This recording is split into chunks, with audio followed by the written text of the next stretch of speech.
Hello dear students, स्वागत है आप लोगों के हमारे अपने यूट्यूब चैनल शिक्षा हब में। तो कैसे हो आप लोग? आई होप कि आप लोग अच्छे होंगे और अपना प्रिपरेशन भी बहुत अच्छे ढंग से कर रहे होंगे।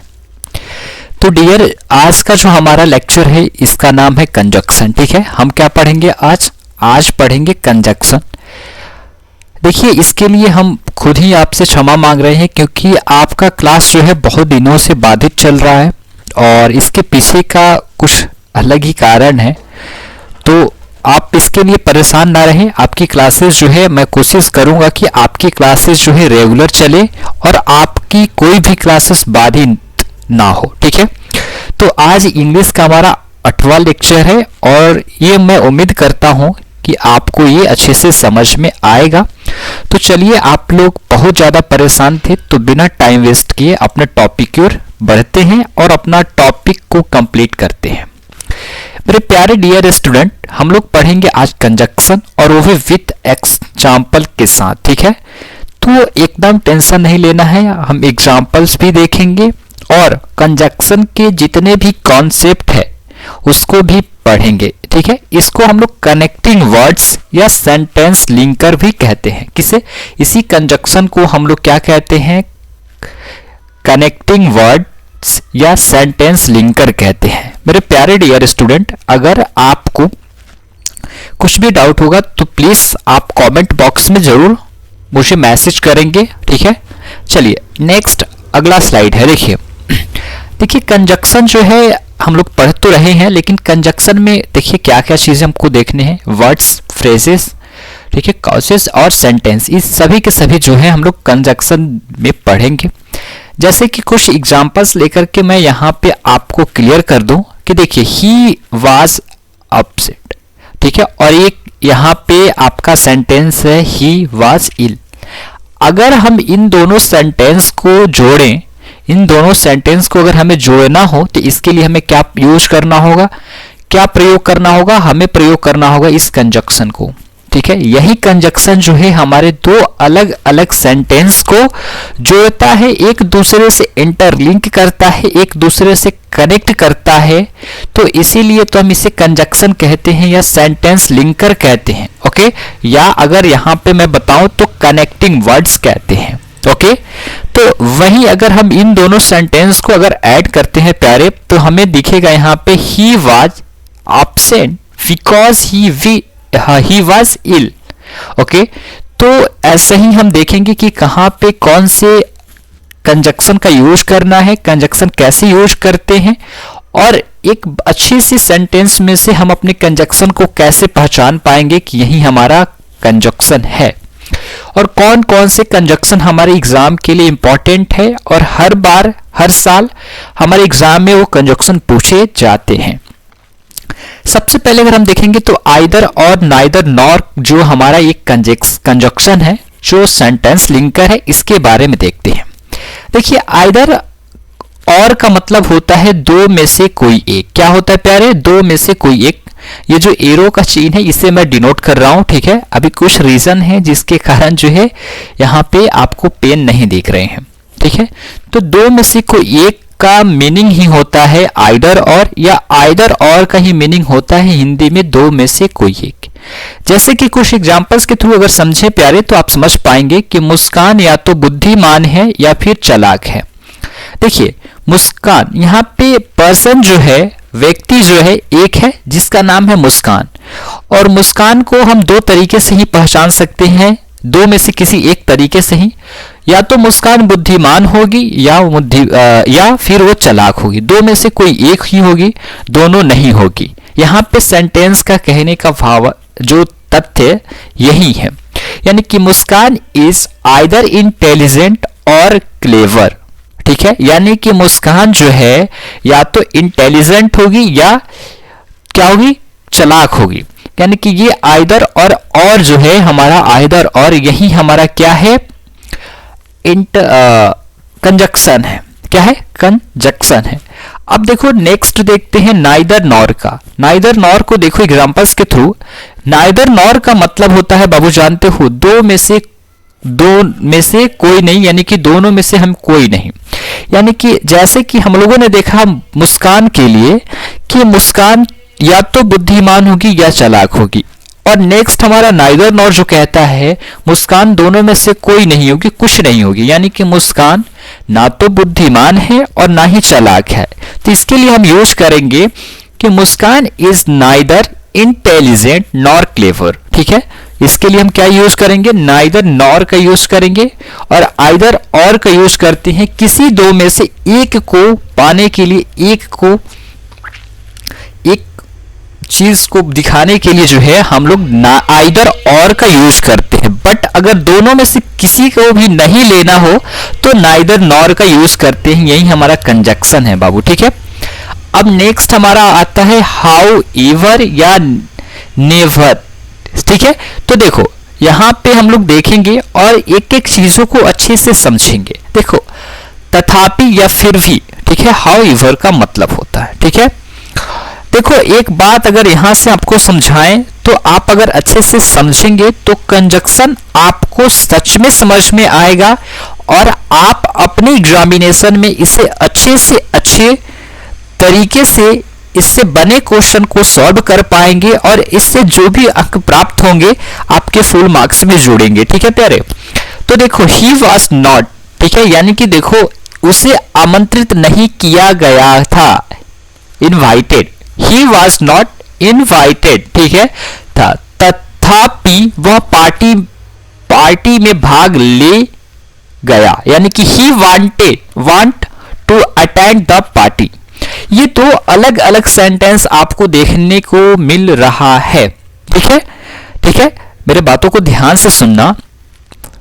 ठीक है, ही वॉज नॉट इनवाइटेड और दूसरा सेंटेंस है कि he want to attend the party. तो इसके लिए हम हिंदी में तो तथापि यूज कर रहे हैं, बट अगर आप इस सेंटेंस को ध्यान पूर्वक देख रहे हैं तो मुझे कमेंट करके बताइएगा कि हम लोग इन दोनों सेंटेंस को इंटरलिंक करने के लिए, जोड़ने के लिए कौन से कंजक्शन का यूज किया है, इसे मुझे आप कमेंट बॉक्स में बताओ। ठीक है, तब तक मैं नेक्स्ट जो है देखता हूं। देखो यद्यपि उसे कठिन मेहनत की फिर भी वह असफल हो गया, यानी कि हाउ एवर का यूज जो है हम कब कब करते हैं, हिंदी सेंटेंस में बाबू अगर फिर भी लिखा रहे या तो भी या इसके बावजूद भी अगर लिखा रहे, ये तीन शब्द आपको अगर आपके हिंदी वाक्य में देखने को मिलेगा तो आप उसके लिए क्या यूज करोगे इंग्लिश सेंटेंस में, हाउ एवर का। ठीक है, तो देखो ही वर्केड हार्ड ही फेल्ड, यानी कि इन दोनों सेंटेंस को ऐड करने के लिए हम लोग इसे यूज कर रहे हैं। क्या कर रहे हैं, यूज कर रहे हैं।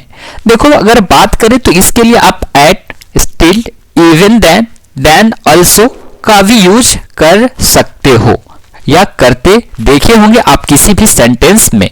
तो इसके लिए परेशान नहीं होना है, ये सभी के सभी कंजक्शन ही है और फिर भी, तो भी, इसके बावजूद के लिए ही यूज किए जाते हैं। ओके प्यारे, चलो नेक्स्ट है हमारा इवन इफ या नो मैटर। ठीक है, ठीक है, इवन इफ या नो मैटर, ये हमारा क्या है, ये हमारा कंजक्शन है। इसका हिंदी मीनिंग होता है भले ही, क्यों ना या चाहे, ये तीनों में से किसी के लिए भी आप यूज कर सकते हो। देखो तुम मुझे भले ही या क्यों ना या चाहे गाली दो, मैं तो तुम्हें प्यार करता ही रहूंगा। ये आप देखे होंगे। देखो ये जो है जरूरी नहीं है कि एक लड़का किसी लड़की के लिए ही यूज करे, ये किसी के लिए भी यूज होता है, बट ये ऐसे सेंटेंस देखकर या सुनकर अभी के बच्चों में ये कुछ अलग ही फील जो है आता है। ठीक है, बट कोई ना, चलो स्टडी करते हैं और ध्यान दो इस पे। देखो तुम मुझे भले ही या क्यों ना या चाहे गाली दो, मैं तो तुम्हें प्यार करता ही रहूंगा। आई मीन इसका हिंदी इंग्लिश जो सेंटेंस बनेगा, यानी कि इसमें जो हम कंजक्शन का यूज करते हैं, जो कंजक्शन है इवन इफ का यूज करते हैं, यानी कि you abused me, I will continue to love you. ठीक है, तो ये रहा आपका। ओके, तो यहाँ तक प्यारे मैं उम्मीद करता हूँ कि आपको समझ में आ रहा होगा, आप किसी भी कंफ्यूजन में नहीं होंगे, किसी भी पॉइंट को लेकर, किसी भी सेंटेंस में जो भी हम कंजक्शन यूज कर रहे हैं, जो मैं एक्सप्लेन कर रहा हूं उसको लेकर के अगर है तो आप हमसे बेझिझक बिना डरे क्वेश्चंस पूछ सकते हैं, आपके मन में जो भी आ रहे हैं। ठीक है, नेक्स्ट देखो, ये रहा हमारा नेक्स्ट कंजक्शन, जिसे हम लोग हिंदी में यद्यपि या हालांकि, ठीक है, या तथापि, तो भी या फिर भी कहते हैं। आई मीन देखो, इसको थोड़ा ध्यान से समझना। ओके, ऑल दोज है, ठीक है, ओके, इवन दोज है, तो इस सभी को आप समझो। ठीक है, ये सभी के सभी आपके कंजक्शन ही हैं और मैं आपको कंजक्शन ही पढ़ा रहा हूं। ओके ओके, यद्यपि या हालांकि, वह गरीब है। देखो, ये जो है ऑब्लिक का जो चिन्ह आप देखते हो बाबू, यद्यपि या हालांकि, ये सेंटेंस में मैं दोनों इसलिए लिख कर आता हूं, सॉरी, इसलिए लिखकर मैं लाता हूं ताकि आपका ये जो प्यारी प्यारी आंखें है ना, इन सेंटेंस में लिखे हर एक वर्ड्स को देखे और इससे रूबरू हो जाए कि ये दोनों शब्द जो हैं एक ही चीजों के लिए ही प्रयोग किए जाते हैं, एक ही चीजों को दिखाने के लिए ही प्रयोग यूज किए जाते हैं हमारे सेंटेंस में। यानी कि यद्यपि लिखो या हालांकि लिखो, दोनों का भावार्थ जो निकल कर आएगा, दोनों का कहने का तात्पर्य जो निकल कर आएगा, वह एक ही होगा, ना कि भिन्न भिन्न होगा।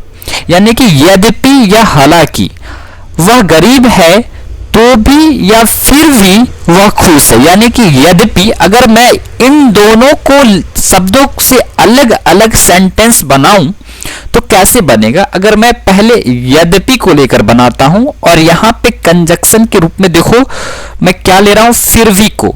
ठीक है, यानी कि यद्यपि वह गरीब है फिर भी वह खुश है। यानी कि दोनों, ये तो एक सेंटेंस सुने। अब नेक्स्ट मैं बता रहा हूं हालांकि, वह गरीब है तो भी खुश है। यानी कि दोनों के कहने का अर्थ तो एक ही है, कोई अलग अलग नहीं है। तो देखो, all those, he is poor, poor की जगह पे एट का भी यूज कर सकते हैं, बट पुअर करिए, बेटर है, बेस्ट है। ही इज ए हैप्पी। ओके, देखो इन सब चीजों को अगर आप अच्छे से पढ़ते हो, जो भी मैं चीजें ग्रामर के रूप में आपको पढ़ा रहा हूं, अगर आप पढ़ो ईमानदारी पूर्वक, एक एक चीजों को देखो और उससे समझने को और उसे रीड करो, बार बार लर्न करोगे, तो शायद अगर आपका प्रयास सफल रहा तो मुझे उम्मीद है कि जो भी बच्चे हमारे हिंदी माध्यम के हैं वह इंग्लिश भी बोलना आरंभ कर देंगे, यानी कि स्टार्ट कर देंगे। ठीक है, मैं जहां तक सोच पा रहा हूं। ठीक है, अब नेक्स्ट देखिए, ही is A happy although he is poor. दोनों सेंटेंस एक ही है। अगर मैं बात करूं इवन दोज को लगाएंगे तो देखिए, इवन दोज लगाने से आपके सेंटेंस में एक थोड़ी सी, क्या कहते हैं ना, खूबसूरती बढ़ेगी, इस पे जोर बढ़ेगा, थोड़ा सा जोरदार दिखेगा, अच्छा दिखेगा। देखिए, जरूरी नहीं है कि हम इंसान हैं, हम स्टूडेंट हैं तो अपने बॉडी को ही अच्छा दिखाएं। हम हैं विद्यार्थी, हम स्टूडेंट हैं और हमारे लिए ये स्टडी विद्या ही सारी चीज़ें हैं। तो हम लोग अपने पढ़ाई के हर स्किल को भी अट्रैक्टिव बनाते हैं, हर एक चीज़ देखिए, हम लोग बचपन में जो है राइटिंग लिखते हैं, मतलब लिखते हैं जो भी चीज़ें, तो कितनी गंदी लिखी जाती, लेकिन हम लोगों ने शुरू से क्या सोचा कि इसको हमें अच्छा करना है। और मैं जहां तक जानता हूं कि अभी भी कोई भी विद्यार्थी कितना भी खूबसूरत क्यों नहीं लिख रहा हो, लेकिन उसके मन में ये भावना जरूर रहता है कि इस काश में इससे भी और अच्छा लिख पाता और इससे भी अच्छा मैं खूबसूरत लिखता अपने कॉपी पे। तो वही है कि हम सेंटेंस को भी अगर अच्छे बनाएं, अच्छे अच्छे वर्ड्स यूज करें, तो हमारी सेंटेंस भी अच्छी बनती है और पढ़ने में भी अच्छे लगते हैं।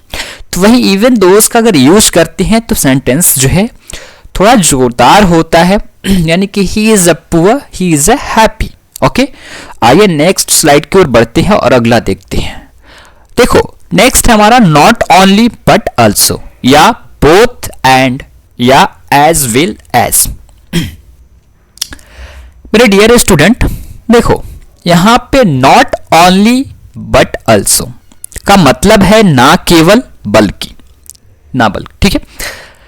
राधा ना केवल बुद्धिमान है बल्कि वह सुंदर भी है। राधा जो है केवल बुद्धिमान ही नहीं है बल्कि वह सुंदर भी है। तो इसके लिए हम लोग यूज करेंगे Radha is a not only intelligent but also beautiful. क्या है? But also beautiful. ओके, जैसे कि आगे चलो, बोथ एंड का यूज देखो, और दोनों, ठीक है। आई मीन राधा बुद्धिमान और सुंदर दोनों है।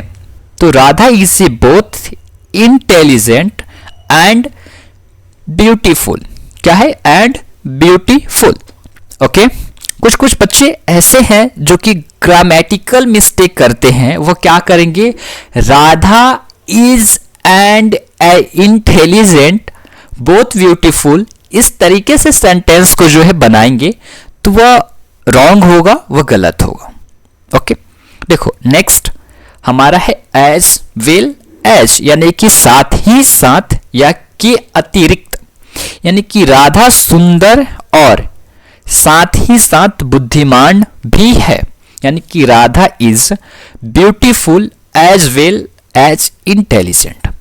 देखो मैं आपको बता दूं कि ये पूरे के पूरे लेक्चर आप देखो। लेक्चर देखने के बाद जो भी नए बच्चे हैं, या तो आप हमारे प्लेलिस्ट से हमारे एप्लीकेशन को इंस्टॉल करेंगे, ऐप को, वहां से ये पूरी की पूरी पीडीएफ आपको फ्री ऑफ कॉस्ट मिलेगी, या हमारे वेबसाइट www.shikshahub.in पे जाएंगे तो ये पूरी की पूरी कंटेंट जो है आपको फ्री ऑफ कॉस्ट मिलेगी। ओके, अगर इतने में भी असक्षम है तो प्यारे एक टेलीग्राम तो आपके पास जरूर होगा। उस टेलीग्राम का भी लिंक हमारे डिस्क्रिप्शन में दिया है, उसे ज्वाइन कर लोगे, इसका पूरा का पूरा जो है स्टडी मटेरियल जो है आपको वहां पे भी उपलब्ध दिखेगा। आओ चलो आगे की ओर बढ़ते हैं। विल, ठीक है। अब इसको देखते हैं। मधु एक बहादुर लड़की है जबकि राज डरपोक है। ठीक है, तो ये कुछ इस प्रकार के हैं। आप जरूर एक बार इसे रीड करना, जब समझ में ना आया तो लेक्चर को दोबारा देखना। आपको, मैं तो उम्मीद करता हूं कि आपको समझ में आ जाएगा, क्योंकि हमारे बच्चे इतना बुद्धिमान, आई मीन इंटेलिजेंट तो जरूर हैं कि किसी भी चीज को अपने नजरों से एक बार देख ले तो उससे भूलते नहीं है। ठीक है, देखो वेन विल का देखते हैं। ठीक है, जब वह स्कूल से लौटी तब मैं बाजार गया। वेन का यूज होता है जब या एक कार्य समाप्त के बाद दूसरा कार्य जो है स्टार्ट होता है। ठीक है, तभी हम यूज करते हैं। यानी कि देखो, जब वह स्कूल से लौटी तब मैं बाजार गया, यानी कि कोई जो है स्कूल से लौट रहा है तो उसका कार्य समाप्त हो रहा है। तो कोई और बंदा है जो बाजार के लिए गया, मार्केट के लिए गया, तो यहां से एक कार्य तो आरंभ होता है ना।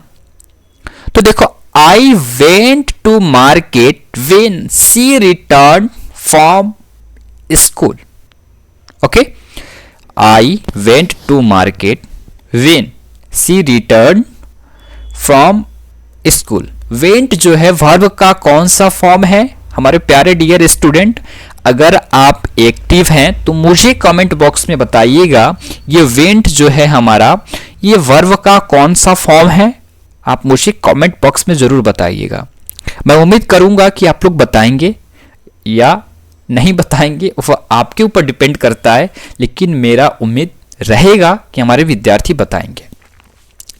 देखो, इस सेंटेंस को हम लोग दूसरे तरीके से भी बना सकते हैं, जैसे कि when she return from school I want to market. Okay, तो इस प्रकार से बना सकते हैं।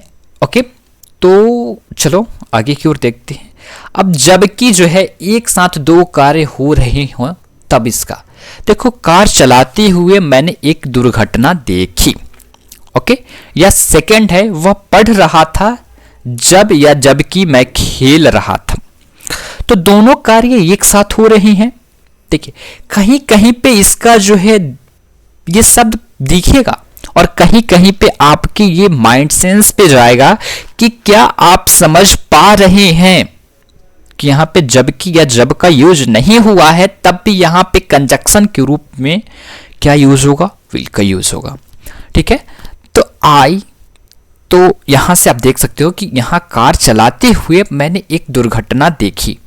यानी कि कोई जो ड्राइवर है या कोई भी है जो कार चला रहा है, ड्राइव कर रहा है, तो ड्राइव कर ही रहा है, बट उसी के साथ साथ ये क्या देख रहा है, एक्सीडेंट देख रहा है। क्या देख रहा है, एक्सीडेंट देख रहा है। ओके, और देखो वह पढ़ रहा था जबकि मैं खेल रहा था, यानी कि he was reading wheel I was playing. ठीक है, तो कुछ इस प्रकार से ये सारी चीजें आपको देखने को मिल रहा है। अब ये बट या एंड जो देखते हो बाबू, ये भी आपका एक प्रकार का कंजक्शन ही है। देखो बट का यूज जो होता है लेकिन, किंतु, परंतु, पर या बल्कि के लिए यूज होता है। देखो वो बुद्धिमान है लेकिन या परंतु क्या, वह गरीब है। बुद्धिमान होने पर भी क्या है, वो गरीब है। यानी कि ही is a very intelligent but he is a poor. Okay, next, it is not a pen but a pencil. यानी कि यह पेन नहीं बल्कि पेंसिल है। तो इसके लिए बट का यूज होता है। ओके, अब देखो का यूज कब करते हैं, टाइम के लिए। यानी कि जब से वह यहां आया तब से 20 वर्ष बीत चुके हैं। अब मैं आपसे पूछूंगा कि 20 years have passed since he come here। अब बताएंगे आप कि क्या ये सेंटेंस जो बना है क्या सही है। आप मुझे कमेंट बॉक्स में बताना, बट इसका यूज ऐसे ही होता है। ठीक है, चलो अब एज इफ या एज थॉट के यूज हम लोग देखेंगे मैनर के लिए। ठीक है, देखो मानो या जैसे कि। ठीक है, देखो ही लुक्स एज या इफ या एज, सॉरी, दोस्त ही वेयर अ हीरो। यानी कि वह ऐसा दिखता है मानो कि जैसे कि वह हीरो हो। इट एज इफ या एज दोस्त इट रैन। ठीक है, तो ये सारी चीजें आपको रीड करनी है, आपको समझना है। ठीक है, और एक एक चीजों को बारीकी से पढ़ना है ताकि आपके मन में किसी भी पॉइंट को लेकर के कंफ्यूजन ना हो। ठीक है, अब हमारा नेक्स्ट है सो दैट या लेट्स। ठीक है, यानी कि वह कठिन परिश्रम करता है जिससे कि पास हो सके। प्यारे, अगर आप अभी स्टडी कर रहे हो तो ये आपका क्या है, परिश्रम है। बहुत ऐसे हमारे विद्यार्थी हैं जो पढ़ाई को क्या समझते हैं, वह समझते हैं कि क्या है, ये कुछ नहीं है। देखो बाबू, ये जो स्टडी है ना, ये सच में रियल में कह रहा हूं, यह एक परिश्रम का मार्ग है। क्या है, परिश्रम है। इसको परिश्रम की तरह पढ़ो कि हाँ तुम कुछ तप कर रहे हो किसी चीज को पाने के लिए। ठीक है, देखो याद करो कि जब बचपन में तुम्हें कुछ चाहिए पापा से, तो तुम अगर ऐसी चीजें जो कि आपकी यूज के लिए ना हो, कुछ दिनों के बाद मान लेते हैं कोई खिलौना, तो पिताजी, अगर आप पेन कहो, कॉपी कहो, पिताजी आपको जल्द ही ला कर दे देंगे, सुनेंगे और तुरंत ला कर दे देंगे। लेकिन वहीं अगर खिलौने की बात कहो या उम्र ना हुआ हो, अगर कहो कि मुझे साइकिल चाहिए, तो पिताजी क्या करते हैं, देते हैं, जल्दी लाकर नहीं देते हैं। तो उसके लिए क्या करते हो, रोते हो, नखड़े दिखाते हो। तो वह क्या है, किसी चीज को पाने के लिए क्या कर रहे हो, अपने आंसू बहा रहे हो ना। तो यही हमारा पढ़ाई है बाबू, इसके लिए परिश्रम करना होगा। बिना परिश्रम का कुछ नहीं मिला है हमारे जीवन में। तो क्यों ये समझ रहे हो कि तुमने जो लक्ष्य साधा है वो बिना परिश्रम का मिलेगा। अभी ठंडी का मौसम में बहुत सारे बच्चे जो हैं वो बेड पर लेटकर पढ़ रहे होंगे, लेकिन प्यारे याद रखना, वो पढ़ा आपको ज्यादा दिन तक नहीं याद रहेगी, ज्यादा दिन तक नहीं टिकेगा। ठीक है, क्योंकि बिना परिश्रम की चीजें जो हैं बहुत जल्दी लुप्त हो जाती है। ठीक है, वह कठिन परिश्रम करता है जिससे कि पास हो सके। He works hard so that या दैट दोनों में से किसी का भी यूज कर सकते हैं। ही मैनी पास। ठीक है, तो देखो सो दैट, दैट या लेट्स का यूज कब कब किया जाता है? हिंदी सेंटेंस में की या जिससे कि या ऐसा ना हो कि या ताकि रहे तो यूज करते हैं। देखो ऐसा ना हो कि या ताकि कब यूज करते हैं? लेट्स के लिए। ओके, आगे की ओर बढ़ें। चलो अब देखो यहां से इन सब चीजों को देखते हैं एज सॉन एज। ठीक है, तो जैसे या ज्यों ही या वैसे ही या त्यों ही, इसके लिए बाबू हम लोग इन सब कंजक्शन का यूज करते हैं। ठीक है, अनटिल, अनलेस, इन सब के लिए हम लोग यूज करेंगे। देखो टाइम, जब तब तब तक सॉरी जब तक तब तक या जब तक नहीं। देखो कंडीशन, जब तक नहीं या यदि नहीं, ये क्या है? दो फेजेस में हम इसे यूज करते हैं। टिल, अनटिल का यूज हम करते हैं टाइम, और कंडीशन के लिए अनलेस का यूज करते हैं। ओके, यानी कि जब तक तुम परिश्रम नहीं करोगे तब तक तुम पास नहीं होगे। ये क्या है? एक कंडीशन है। क्या है? एक कंडीशन है प्यारे। और देखो ऊपर वाला कि जब तक, यहां ये देखो, इसको मैं रीड कर रहा हूं, जब तक वह नहीं लौटेगा तब तक मैं बाहर नहीं जाऊंगा। ये कोई कंडीशन नहीं है कि वह जब तक नहीं लौटेगा तब तक मैं बाहर नहीं जाऊंगा।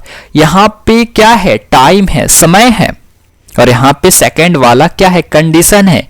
इसके अलावा कोई मार्ग नहीं है उसके पास होने का। ये कंडीशन रखा जा रहा है कि तुम परिश्रम करो, तुम पास हो जाओगे। यहाँ पे समय देखा जा रहा है कि वह जब तक नहीं आ रहा है तब तक मैं इस स्थान से नहीं लौटूंगा या बाहर नहीं जाऊंगा।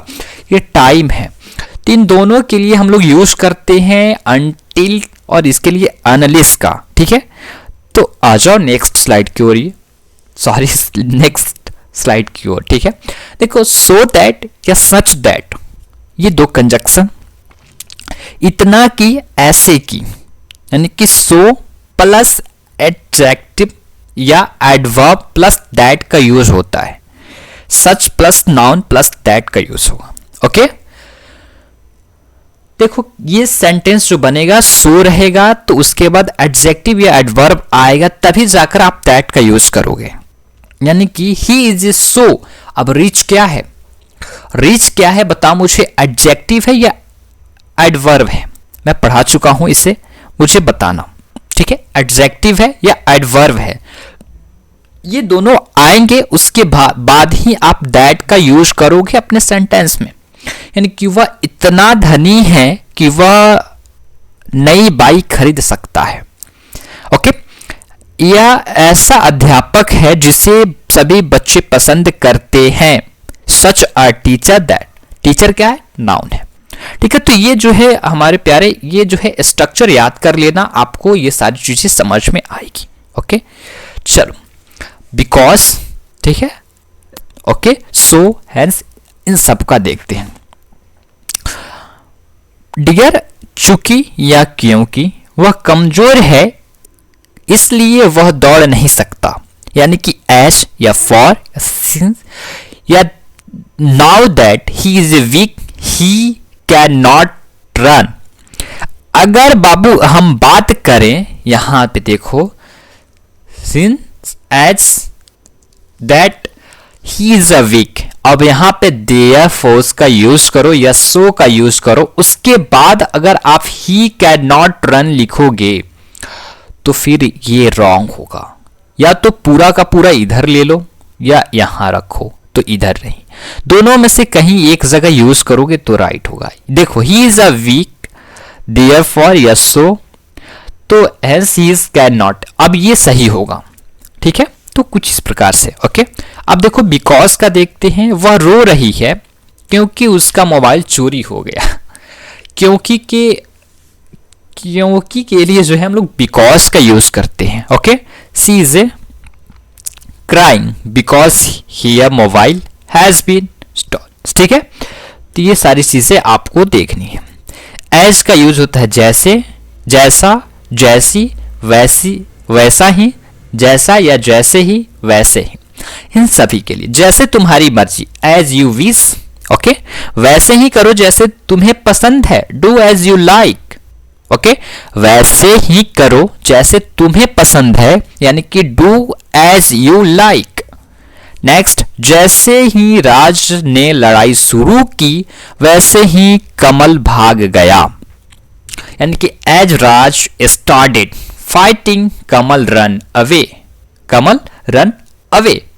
ये सारी सेंटेंस आपको समझने होंगे. मैं यहाँ अध्यापक के नाते या तौर पर काम कर रहा हूं, यानी कि I am working here as a teacher. Okay, आप मेरी बहन की तरह हो, you are as my sister. Okay, तो कुछ इस प्रकार से एज का यूज हम करते हैं कंजक्शन के रूप में. एज मेनी, एज मच, यानी कि इतना, जितना, उतना, जितना के लिए यूज करते हैं. काउंटेबल नाउन यानी कि नंबर होता है. अनकाउंटेबल नाउन क्वांटिटी होता है. ओके, एज मच जो यूज करेंगे सॉरी अनकाउंटेबल नाउन के लिए, और काउंटेबल के लिए हम लोग एज मेनी, एज का यूज करेंगे. यानी कि रवि के पास उतनी कलमें हैं जितनी महेश की, यानी कि Ravi has as many pens as Mahesh. और वहीं बात करें अनकाउंटेबल, लिक्विड जो होता है हमारा, जिसे हम लोग क्वांटिटी में मापते हैं, मेजरमेंट करते हैं. तो देखो, रवि के पास उतना दूध है जितना महेश के पास. अगर यहां पे कोई बच्चा एज मेनी, एज का यूज कर ले तो ये रॉन्ग हो जाएगा. यहां पे क्या होगा, एज मच एज का. ठीक है, Ravi has as much milk as Mahesh. Okay, तो कुछ इस प्रकार से आपका रहा. ठीक है, अब देखो मुश्किल से कि कठिनाई से. ठीक है, तो ये सारी सेंटेंसेस है, आप रीड कर लेना एक बार. और देखो ये हिंदी का जो है यहाँ पे आपको दिख गया. बट कोई ना बाबू, अगर ये पूरे के पूरे पीडीएफ आपको चाहिए तो आप जो है, मैं बता चुका हूं कि आप क्या कर लेना, करना यही है कि आपको प्ले स्टोर से यहाँ जो दिख रहा है एप्लीकेशन को डाउनलोड कर लेना है. वहाँ पे पूरी चीज़ें आपको मिलेंगी फ्री ऑफ कॉस्ट में. टेस्ट सीरीज, रेगुलर बेसिस पे प्रैक्टिस सेट मिलेंगे, सारी चीज़ें वहाँ पे मिलेंगी. या अगर सिर्फ पीडीएफ ही चाहिए रीड करने के लिए तो टेलीग्राम को भी ज्वाइन कर सकते हो. तो मैं उम्मीद करता हूँ कि आज का ये कंजक्शन का लेक्चर आपको बेहद ही पसंद आएगा और आपको समझ में भी आएगा. तो चलिए आज के लेक्चर को हम यहीं पे कंप्लीट करते हैं. तो फिर मिलेंगे बाबू हम लोग अपने नेक्स्ट लेक्चर पे. पहले यहाँ आपको पूरे के पूरे इंग्लिश में कंप्लीट करा दूं. मुश्किल से 5 और लेक्चर हम इंग्लिश का प्रोवाइड करेंगे.